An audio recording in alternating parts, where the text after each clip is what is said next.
Before I sit down to sew this seam, which is inside a tube, which is not going to be fun, I'll show you how I do that when I'm at the machine. I've decided I don't want to do it twice. Therefore, I am going to go ahead and thread up my machine with this topaz gold jean stitch thread, which pretty much duplicates the well-known color of the gold stitching on jeans. This is the best one I found, and I do carry this. I will continue to carry it at my website because I sell it frequently to my Sunroom Sewing School students.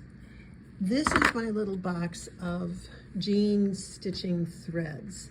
You can see that I've got some regular polyester thread that corresponds to the color of the jeans gold. That's what I keep wound on the bobbin. You put this heavier thread in the needle only.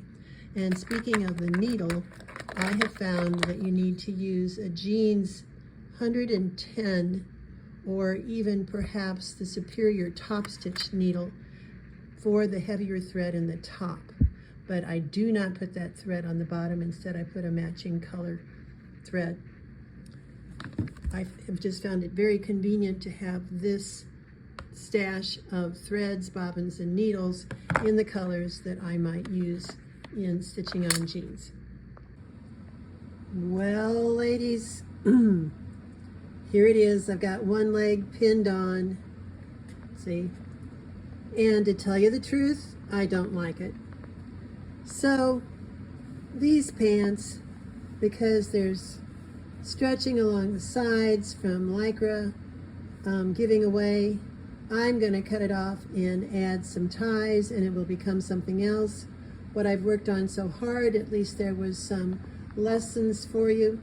And the big lesson in this is do not expect to love everything you make.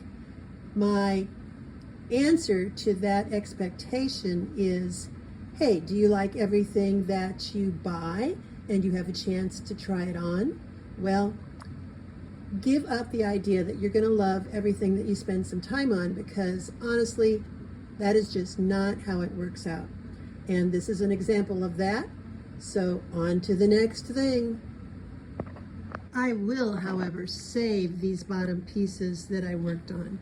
I think joined to a dark colored top, or maybe created into the bottom of a dark colored skirt, that they might just be really cute. You never know what they can become. Just don't be too hard on yourself as you do this. Remember, a lot of these textiles would have ended up in the landfill if you hadn't at least had some fun with it. And I know you've learned a few things, at least I hope you have. On to the next project, upcycle fun.